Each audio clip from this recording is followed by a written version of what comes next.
네, 이번 영상에서는 제가 이제 회원가입 기능을 다 구현했는데요.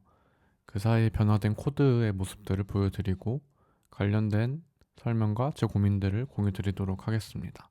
일단 이 도메인 디렉토리를 보면 이 엔티티에 유저가 추가가 됐습니다.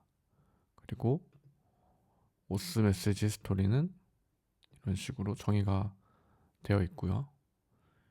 이제 조금 달라진 점은 이제 각 엔티티의 생성자에서 이런 식으로 그 각 필드로 활용될 값들의 유효성을 검증하고 있다는 점입니다. 그리고 이 유저에서도 이런 식으로 검증을 하고 있고요. 제가 이 전전 영상에서 이제 유효성 검증을 할 때 애플리케이션 레이어 영역에서도 하고 도메인 영역에서 둘 다 해야 한다고 말씀을 드렸죠. 그런데 이제 그걸 나누는 기준으로 엔티티의 상태가 필요하거나 도메인 로직이 복잡한 경우에는 이제 도메인 엔티티에 두고 그렇지 않은 일반 값 검증의 경우에는 애플리케이션 레이어에 두겠다고 했었는데요. 근데 아주 정확하게 말하자면 사실은 이렇게 도메인 엔티티에서도 그것이 생성될 때 들어갈 각 필드에 이런 유효성을 검증하는 게 원칙적으로 맞습니다. 그래서 저도 다시 방향을 좀 바꿔서 이 도메인 엔티티에서도 일일이 이런 식으로 각 필드의 유효성을 검증하려고 하는데요. 그 이유는 하나가 일단 예를 들어 유저를 생성한다고 했을 때 보통 그걸 생성하기 위해서 사용되는 애플리케이션 로직에서 미리 그것을 밸리데이션 하긴 하지만 어, 예를 들어서 만약 DB에서 이 값을 불러와서 다시 이 유저라는 도메인 니트로 복원을 해줘서 우리가 코드에 사용할 수 있게 할 때 그런 일은 거의 없긴 하지만 DB의 데이터가 잘못 저장되어 있다거나 또는 유저를 생성할 때도 이제 입력값과 이것을 생성하는 코드의 거리가 멀어서 그 사이에 그 검증된 값들이 여기에 정작 들어올 때는 그러니까 이 생성자에 주입이 될 때는 값이 손상된 상태일 수도 있다는 가능성이 있습니다.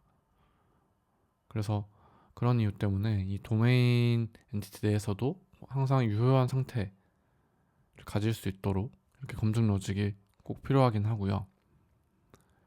예를 들어서 어플리케이션의 이 포트에 이 인에 커맨드를 보시면 이 서브 및 마이 인포라는 곳에서 이 정보를 받아서 결국 유저를 생성하는 거거든요. 그런데 여기도 똑같은 로직이 들어가 있는 것을 아실 수 있습니다. 예, 이제 지금 스로우하는 에러의 종류만 조금 다르고요. 이 부분이랑 유저랑 보시면 네, 지금 같은 검증 로직을 가지고 있고 대신 스로우하는 에러의 종류만 조금 다르고 그 이유는 제가 에러를 이렇게 각 레이어마다 정의를 해놨기 때문입니다. 여기서도 에러를 별도로 정의를 해두었죠. 네. 사실 이 부분은 논란이 좀 있고 사람마다 의견이 다른 부분인데요. 뭐 굳이 이렇게까지 해야 하나? 그러니까 서브 및 마인포 커맨드의 생성자에서 이미 이렇게 엄격한 검증을 해주는데 도메인 객체에서도 이렇게까지 해줘야 하나? 라는 의견이 있을 수 있습니다. 그런데 이제 그리고 일단 어찌 보면 로직 중복이기도 하고요. 이 에러 부분만 다르다 뿐이지 로직은 같잖아요.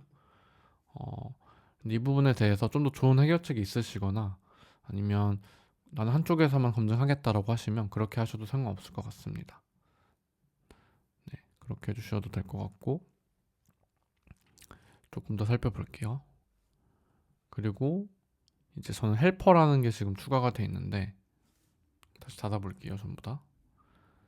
이제 어스넘버 히스토리에서 인증번호를 생성하는 거는 책임이 좀 맞지 않는다는 생각이 들어서 어스메시지 헬퍼를 따로 만들었고 이 부분을 제가 이름을 다시 바꿔줘야겠네요. 어스메시지 헬퍼. 그래서 인증번호 생성하는 부분, 인증 메시지를 생성하는 부분을 여기로 몰아두었고요. 그리고 이 에러는 아까 보여드린 대로 이 도메인 레이어 에러라는 거를 별도로 또 정의를 하고 그것을 다시 상속받는 제가 앞으로 사용할 여러 가지 에러들에 맞게 앞으로 계속 정의를 해나갈 부분입니다. 그리고 엔티티 인터페이스는 이전에 살펴봤고, 여기 이제 id라는 타입을 별도로 추가를 했는데, 이제 사실 id라는 값은 우리가 사용하는 db에 따라서 그게 넘버가 되거나 스트링이 될 수도 있거든요. 그래서 그 db에서 제공하는 형을 그대로 사용하는 게 엔티티에서도 그 형을 id형으로 그대로 사용하는 게 편하기 때문에, 그리고 그게 나중에 우리의 구체 기술에 따라 어떻게 달라질지 모르기 때문에 이 id라는 별도 타입으로 재정의를 했습니다. 그래서 이걸 잘 기억해 주시고, 그다음에 폴리시는 이 엔티티별로 또 다시 나눴는데요. 유저 폴리시라고 해서 유저가 가져야 하는 핸드폰 번호 포맷, 닉네임 포맷, 그리고 닉네임 최소 글자, 최소 길이, 최대 길이를 정의했고요. 그 유저 엔티티는 아까 보여드린 대로 이렇게 정의가 되어 있고, 이 젠더 타입은 별도의 타입이란 디렉토리 밑으로 옮겼습니다. 그리고 사인업, 어스 메시지 스토리 같은 경우는 이제 원래 어스 메시지 스토리였는데 나중에 로그인 어스 메시지 스토리가 또 있어야 되거든요. 그래서 이렇게 별도로 이름을 앞에 사인업을 붙여서 정의를 했고요. 이제 우리가 작성하고 있던 여러 이제 사인업 서비스 임플레멘테이션을 보면 로직이 좀 더 많아졌죠. 지금 보시면 의존성도 좀 더 여러 개가 추가된 것이 보실 수 있습니다. 그래서 이런 것들을 다 활용을 하는 사인업 서비스가 되겠고, 일단 인증 메시지를 보내는 걸 한번 볼게요. 여기서 폰 넘버를 가져와서 이제 오늘 하루 중으로 보낸 해당 핸드폰 번호로 보내진 인증 기록들을 가져옵니다. 그래서 그 개수가 우리가 하루에 총 3개 초과해서 보낼 수는 없다고 했잖아요. 그래서 이렇게 3개라고 되어 있죠. 제가 어스 메시지 폴리스라고 하는 별도 폴리시 파일을 두었고, 여기서 그것이 넘어가면 이런 식의 에러를 스로우하도록 했습니다. 그리고 아까 말씀드린 어스 메시지 헬퍼로 인증 번호를 생성하고 인증 메시지를 만들어서 인증 메시지를 보내는 로직은 똑같고요. 네. 이제 인증 번호를 검증하는 로직을 한번 살펴보면, 이제 오늘 보내진 여러 가지, 예를 들어 2번 보냈을 수도 있잖아요, 인증 번호를. 그럼 가장 최근 것을 가져와서 만약 최근 게 없다, 그러니까 하나도 없으면 아직 인증 번호를 전송하지 않은 거기 때문에 그것도 에러를 스로 해주고, 그런데 그 인증 번호가 가장 최근 것에 저장된 인증 번호와 동일하다면 이제 검증을 마쳤다고 다시 리턴 해주는 거죠. 네. 그리고 show service terms는 이제 사실 이용약관은 별도로 엔티티로 정의할 정도의 개념은 아니고 그냥 단순한 어떤 데이터 덩어리이기 때문에 잠깐 보시면, 네, 이런 형태로 넘어가도록 하기 위해서 find terms라는 메소드를 가진 서비스 terms 레포트를 제가 인터페이스로 정의를 했고요. 그리고 그 안에 이제 이것도 원래는 사실 엔티티로 할 수도 있겠지만, 사실 이거는 어떤 생명 주기를 가지고 진짜 비즈니스 로직에서 중요한 개념은 아니기 때문에 단순한 클래스로 여기에 같이 정의를 해두었습니다. 그래서 이 부분은 그렇게까지 중요한 내용은 아니고, 그리고 어떤 특정 닉네임이 이미 있는 닉네임인지를 확인하기 위해서 이제 해당 닉네임을 가진 유저를 찾아서 여기 앞에 not 연산자를 2번 하면 그 불리언 값, 이제 false truth 값이 그 실제 프리미티브 불리언 값으로 바뀌게 되죠. 그래서 그런 처리를 해주었고요. 이제 서브밋 마인포를 함으로써 저형값을 완료하게 되는데, 그때 여기서 다시 한번 그 폰 넘버가 인증된 폰 넘버인지 다시 한번 확인해 줘야 합니다. 왜냐면 이제 우리가 만든 앱이나 웹에서는 정상 절차대로 진행을 하겠지만 좀 악의적인 사용자가 있으면 바로 회원가입을 시도해 버릴 수 있거든요. 인증을 거치지 않고. 그럴 수 있기 때문에 보안적인 차원에서 다시 한번 인증이 된 번호인지를 확인해 줘야 되고요. 그리고 이제 인증이 된 번호면 거기에 맞게 유저를 생성해 주고 그대로 그걸 저장해 주면 됩니다. 이제 보통 어떤 새로운 리소스를 생성한 경우에는 그 정보를 담아서 보내주기 때문에 이렇게 정의를 했고요. 여기서 중요한 부분이 지금 이 부분은 이제 폰 넘버, 닉네임, 젠더는 이해하기 쉬우실 텐데 이 부분이 아이디거든요. 근데 이제 특정 도메인 엔티티 아이디를 어떻게 설정하느냐는 팀마다 굉장히 다 컨벤션이 다를 거예요. 이제 장단점이 다 있기 때문인데요. 이제 예를 들어 MySQL이나 뭐 오라클처럼 이렇게 거기서 주는 어떤 시퀀스 번호가 있는 경우에는 그걸 활용하는 경우도 있고 그냥 맘 편하게 처음부터 UID 같이 랜덤 값을 집어 넣어버리는 경우도 있어요. 그런데 이제 전자의 경우 그러니까 구체 기술에서 주는 어떤 시퀀스 값을 또는 오토 인크리먼트 값을 활용한 경우에는 이 도메인 엔티티가 잠시 아이디가 없는 조금 불안정한 상태를 가진다는 단점이 있습니다. 물론 그래도 코드를 잘 작성할 수는 있지만 그래서 코드가 약간 지저분해진다는 단점이 있어서 저는 이제 여기에 UI들을 바로 쓸 생각이고 UI들을 바로 쓰기보다는 이제 그것도 한 번 더 추상화를 해서 next ID, 유저 레포지의 next ID를 실행했을 때 그것이 UI들을 실행해서 그래서 결국에 UI로 추럴 수도 있고요. DB에 따라서 또 다른 실제 구체 기술로부터 시퀀스 값을 가져오는 식으로 구현될 수도 있고요. 이렇게 한번 매핑을 해두었습니다. 이제 이 아이디 부분을 처리하는 기법은 여러 가지가 있습니다. 근데 그 중에 제가 좀 자주 사용하는 방법을 택한 거고요. 이제 다른 부분 살펴볼게요. 그래서 이제 스매시 샌더의 인터페이스도 이렇게 이전처럼 있고 그리고 여기에 조금 더 많은 명세들이 추가가 됐죠.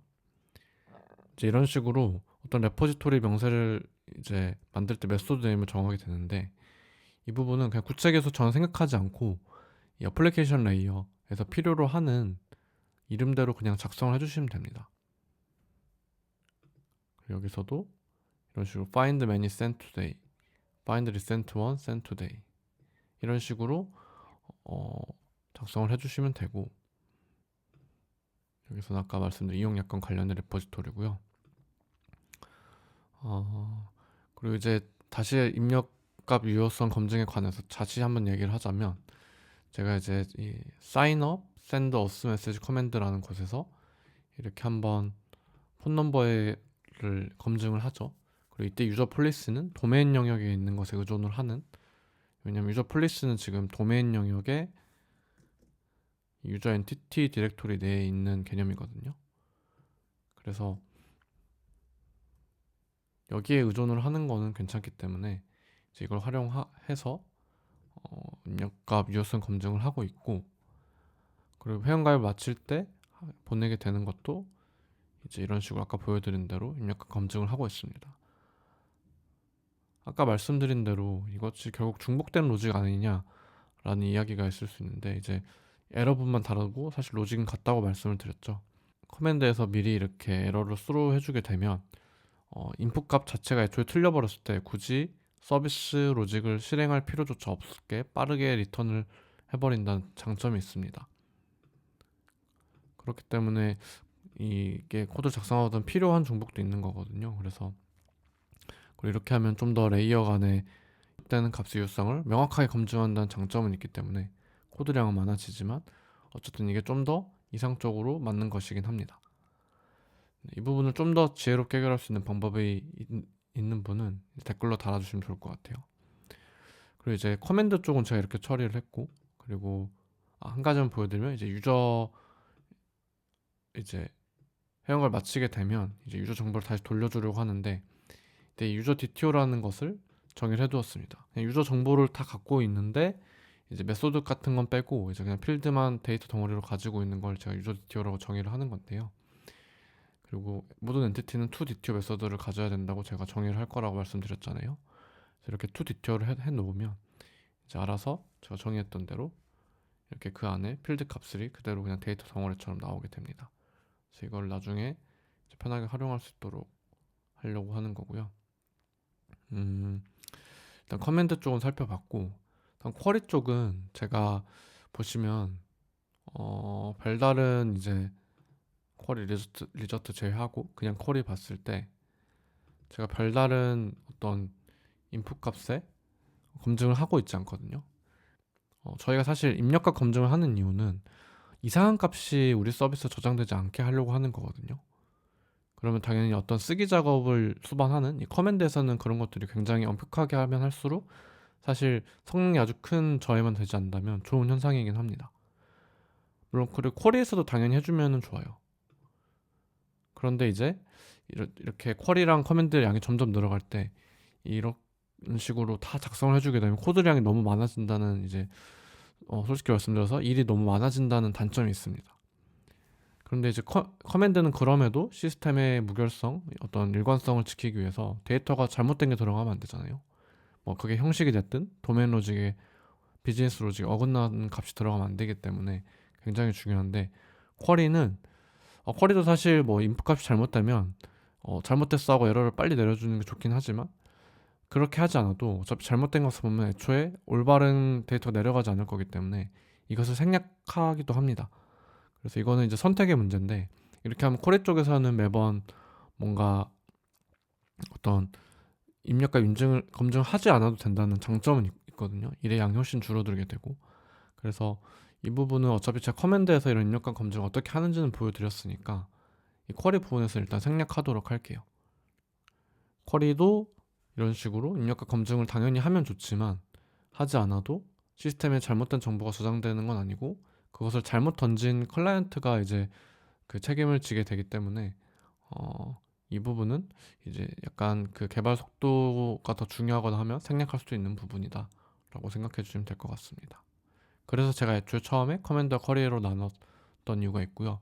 나중에도 시스템이 커졌을 때 커맨드와 쿼리의 어떤 개발 방향은 조금씩 달라지게 됩니다. 이 부분은 계속 개발하면서 살펴볼게요. 감사합니다.